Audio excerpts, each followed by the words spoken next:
जो डिसिप्लिन था वो मैं ज़िंदगी भर तक नहीं भूलूंगा, क्योंकि जो बात एक दम कही जाती और फौरन वो पूरी की जाती। आज के टाइम में वो मिर्ज़ा गालिब ने कहा था कि काबा किस मुंह से जाओगे गालिब, शर्म तुमको मगर नहीं आती। आज मेरी माएँ बहनें, कुछ बुज़ुर्ग हैं या बुज़ुर्ग लोग हैं, वो मुझे कहते हैं कि आप इलाके में क्यों नहीं आते। बेशक इसमें कुछ देर तक मेरी सेहत ख़राब रही और कुछ एक घर में मेरे एक मातम भी हो गई, उसकी वजह से मैं नहीं आ पाया, लेकिन कुछ जवाबदेही लोगों को भी मुझे देनी पड़ती है, क्योंकि मैं इलाके इस दाड़म ब्लॉक का चुना हुआ नुमाइंदा हूँ। सबसे पहली बात जो जल शक्ति डिपार्टमेंट की तरफ से आ रही है, पूरे बरसात में मुझे फ़ोन आते रहे और मैं जितने भी डेली वेजर, कभी जाकर साहब को तंग करता हूँ, कभी किसी को तंग करता हूँ, लेकिन टेंडर का सिस्टम है वो जाकर साहब ने नहीं करना, वो डिपार्टमेंट को करना चाहिए था, जो आज तक नहीं हुआ। नरेगा के जितने भी काम लोगों ने कुछ किए हैं, कुछ करने वाले हैं, लेकिन पेमेंट अभी तक नहीं है। 14 FC के कुछ काम लोगों ने किए हैं, बहुत सारी गगरपुरा से शिकायतें आई हैं, अभी तक उनकी पेमेंट नहीं हुई है। PMGSY रोड जो यहाँ से भीमदासा की तरफ जा रही है, उसमें मेरी नज़र में अगर बकरवालों के डेरे जाएंगे तो 2 बेड़ें इकट्ठी चल पाएंगी, बाकी उसमें गाड़ी चलने का कोई सवाल ही पैदा नहीं होता। जब भी मैंने इन एक्शन साहब को ये बात नहीं बोली, लेकिन पहले वाले एक्शन साहब थे उनको मैंने बोला था, उन्होंने ये बोला कि हम बड़ी मशीन भेजेंगे, जो इसके पीछे जो मलबा ऊपर से गिर गिर के इकट्ठा हो रखा है उसको हम हटा देंगे। बेशक आप मलबा हटाइए, उसमें इस तरीके से कटिंग की है कि जहाँ से उन्होंने चाहा मलबा नीचे की तरफ फेंका। एक जगह में ग्राटन की बात है, ग्राटन में कम से कम 20 कब्रें जो हैं वो ज़मीन दोस्त कर दी हैं। कोई लिहाज जिंदे का तो नहीं होता है, मर कर तो हर कोई लिहाज करता है, क्योंकि हमने सब ने मरना है, किसने रहना है इधर। उसके अलावा जिस जगह में भी देखो नाली नहीं है, उसमें कहीं पाइपें नहीं हैं, जितना पानी आता है लोगों की ज़मीनें तबाह हो रही हैं, और गरीब जो है, मुझे दुख के साथ कहना पड़ता है कि वो पीसा जा रहा है। मुझे सबसे बड़ी हद से ज़्यादा शिकायत जो है PMGSY डिपार्टमेंट के ऊपर है, क्योंकि इनको ठेकेदारों को कसना चाहिए भाई, 5 साल तक अगर आपने काम किया तो 5 साल तक जो रिस्पॉन्सिबिलिटी आपकी पड़ती है ये आप करिए। आप क्यों नहीं नाली का काम वहाँ पे करते? आपने क्यों नहीं इन जगहों में पाइपें डाली? या ये जो मलबा पीछे पड़ा हुआ होता प्लेन एरिया, तो मान लेते कि प्लेन एरिया है, यहाँ से गाड़ी गुजरेगी। हम बार बार रिक्वेस्ट कर रहे हैं, लेकिन आज तक हमें, जैसे जावेद साहब ने कहा कि मैं तो सीधा आदमी हूँ, साफ आदमी हूँ, लेकिन अफसरों को हमारे साथ ताउन देना चाहिए, लोगों की सुननी चाहिए। आपके पास भी अफसरी है, हमारे पास भी थी, और जब मैं यूनिफॉर्म लगाता था पीस एरिया में तो बहुत ब्लैक रंग की और बहुत अच्छी थी और मेडल मेरे इतने थे कि शायद भूल में किसी को, भूल में क्या यहाँ डिस्ट्रिक्ट रामबन में भी नहीं होंगे, लेकिन नहीं रही। 18-19 साल के बाद वर्दी छोड़ी, घर में है आज पड़ी हुई है, कोई नहीं देखता कि ये क्या था। ये किसी के पास रहने की चीज़ नहीं है, ना जवानी रहेगी, लेकिन अगर आप ईमानदारी से काम करोगे तो वो आपकी ईमानदारी जो है वो गरीब दुआ देगा, और वो दुआ आपके बच्चों को लगेगी। आपके बच्चे जो हैं अच्छे स्कूलों में जाएंगे, उनकी नौकरियां लगेंगी और उनका अच्छा भी जो मुस्तकबिल है वो बनेगा। मैं आपसे ये रिक्वेस्ट करता हूँ कि जितना भी हो सके इस पहाड़ी इलाके का, सबसे ज़्यादा पहाड़ी इलाके की तरफ ध्यान दिया जाए। सबसे ज़रूरी ये है कि जो PMGSY डिपार्टमेंट है इसकी तरफ मैं एक्शन साहब से ये रिक्वेस्ट करता हूँ कि एक टीम जो है तश्कील दी जाए, कम से कम 2-3 जेई जो इन रोडों के ऊपर जाएं, उनको देखें, क्योंकि बारिश का महीना आने वाला है। लोगों के अगर बटास का एरिया बह रहा है तो वो भी रोड की वजह से ही उसको नुकसान पहुंचा है।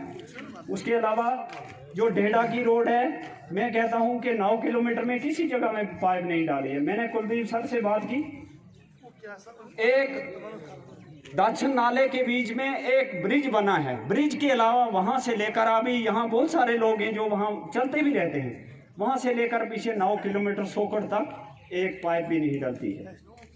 रोड तो बनी है, हम कह रहे हैं कि भाई या तो उसको नाली निकालो या उसको पाइपें डालो, क्योंकि ज़मीनें जो हैं आगे लोगों की दुकानें फट रही हैं, दुकानें लेंटर डालते हैं, दुकानें फट रही हैं, ज़मीनें बह रही हैं। ये जो जड़ी हुई है, मैं छुपा रहा अंदर, दुनिया ने मुझे बुलाया, मैंने फ़ोन साइलेंस किया और छुपा रहा अंदर, क्योंकि इतना नुकसान लोगों का हुआ इस बारिश में जिसका कहने की का हद नहीं है, कहने का शुमार नहीं है। भीमदासा में 20 घर हैं ऐसे जिनका अभी तक कोई कंपनसेशन नहीं मिला है, उनकी फाइलें बनी है, इसकी तरफ भी एक ध्यान दिया जाए। कम्युनिटी हॉल है भीमदासा का, उसके लिए फंड जो है वागुजार किए जाएं।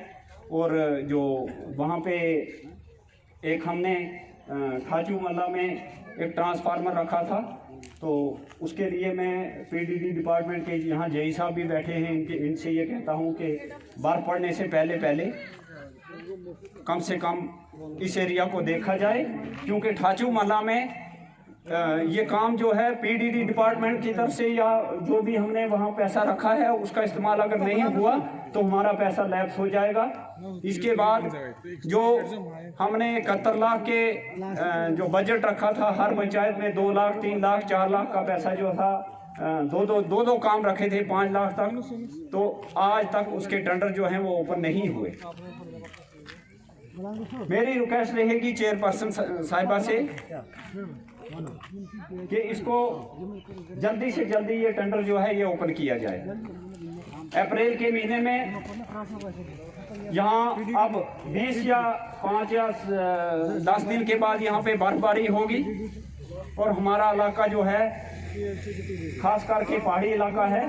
कुछ ऐसे इलाके हमारे इस कंस्टिट्यूंसी में पड़ते हैं, घूल दाड़ में, मैं दोनों की बात करूंगा, जिनमें हम बाड़ियों से बर्फ जो है वो बेलचे से हटाते हैं अप्रैल के महीने में, और फिर उसमें हम मक्की बीजते हैं। अभी हमने ऐसी ठंडी जगहों में कुछ काम रखे हुए हैं, जैसे स्थान मार्ग जाने वाला एक रास्ता है, कुछ जगहों में कुछ फेंसिंग रखी है, वहाँ अगर बर्फ पड़ गई तो वो काम सीमेंट का जो है वो अब कैसे होगा।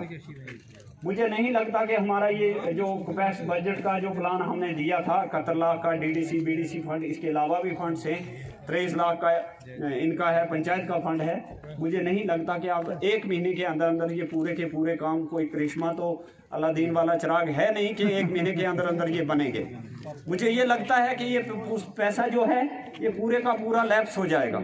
इसलिए मेरी रिक्वेस्ट रहेगी कि जितना भी ये जल्दी हो सके ये टेंडर जो है ये ओपन किए जाएं, ताकि लोग ये पैसा जो है कहीं ना कहीं साइड लगे और कुछ ना कुछ गरीब आवाम को जो है वो फ़ायदा पहुंचे। इसके बाद हैला पंचायत की तरफ अगर जाएं तो मुझे बड़े दुख के साथ कहना पड़ता है कि वहाँ पानी पीने के लिए नहीं मिलता है। वहाँ से लोग माइग्रेशन के लिए जा रहे हैं। मुझे बहुत सारी कॉल वहाँ से आई हैं कि भाई हम यहाँ से माइग्रेट होंगे, हमें पानी नहीं मिल रहा है। अगर भीमदासा ये हैला पंचायत के अंदर पानी पीने की ज़रूरत पड़ी या माल मवेशी को पानी पिलाने की ज़रूरत पड़ी तो चंजी नाला है नीचे बसरा, उसके अलावा पानी है कहाँ। तो इसके लिए कुछ देर पहले AW साहब और जो जल शक्ति डिपार्टमेंट के अफसरान आए थे उन्होंने बताया भी था। मेरी रिक्वेस्ट रहेगी कि ये काम इसमें जल्दी से जल्दी जो है वो शुरू किया जाए। इसके बाद जो स्थान मार्ग से ये इसे तता पानी से हैला की तरफ जो रोड है वो रोड कछुए की चाल चल रही है। वो ठेकेदार ऐसा है कि जिसको इतने सालों के अंदर तो आज तक तो पता नहीं बहुत बड़ा काम कर लेता है आदमी, और वो बीच में कभी जंगलात का मसला आता है, जंगलात का मसला हल हुआ तो एक और इशू है, 2-3 इशू हैं, उनके ऊपर मैंने आज तहसीलदार साहब से भी बात की है, यहाँ नायब साहब भी बैठे हैं, हम भी मौके पर जाएंगे, हम कोशिश करेंगे वहाँ से रोड को निकालने की आगे, ताकि रोड जल्दी से जल्दी वहाँ निकले। इसलिए कि एक कटिंग का एरिया है, एक स्लाइडिंग का एरिया है, वहाँ लोग बसते हैं भाई, वहाँ हमारे ही लोग बसते हैं। ये कोई अमेरिका नहीं है या जापान नहीं है, हिंदुस्तान के ही लोग हैं, हमारे लोग हैं, हमारे शहरी हैं। अगर कोई बंदा वहाँ से गिर जाता है, और ऐसा हुआ भी है, तो ब्लडिंग होते होते उसकी रास्ते में डेथ हो जाती है, जैसे यहाँ एक हजरात ने पहले भी बोला था। तो इसलिए सबसे ज़रूरी है कि वहाँ रोड को जल्द से जल्द जो है उसको पाए तकमील तक पहुँचाया जाए, उस काम को जल्दी से उसमें थोड़ी तेज़ी लाई जाए। ये मेरी एक्शन साहब से भी रिक्वेस्ट है। तो हम भी आपका ताउन करेंगे, हम भी मौके पर जाएंगे, उनको भी मेहनत समाज जो है वो करेंगे, रेवेन्यू डिपार्टमेंट के अफसरों को भी साथ ले जाएंगे, बीडीसी साहब जो हमारे हैं, चेयरपर्सन साहब हैं, उनको भी हम बताएंगे, वो चलेंगे हमारे साथ, हम कुछ ना कुछ करेंगे, क्योंकि आपको वहाँ दिक्कत नहीं आनी चाहिए। ठेकेदार को बहाना मिलता है थोड़ा सा, बस वो उसके बाद वो जो काम है वो रोक लेता है। इसके बाद जो ये रोड का इशू है यहाँ पे बना हुआ लोअर मार्केट में, ये चेयरपर्सन ने अभी अपनी डायरी में नोट किया है। मैं रिक्वेस्ट करता हूँ हाथ जोड़ के कि प्लीज़ इस रोड को जल्दी से जल्दी, इस रोड का कुछ न कुछ मसला हल किया जाए। क्यों कि अगर एक पेंशन के कागजात लेने के लिए, मैं आपको ज़्यादा टाइम नहीं लूँगा, मुझे थोड़ा अफसोस होता है कि ये ज़्यादा टाइम हो रहा है। पेंशन के पैसे निकालने के लिए यहाँ से बैंक में किसी लेडीज़ को, बुजुर्ग औरत को या मर्द को यहाँ से भूल जाना पड़ेगा, तो वो आदमी यहाँ से पैदल चलते हुए सलबला में गाड़ी पकड़ता है। तो इसलिए इस रोड का मसला बहुत ज़रूरी है।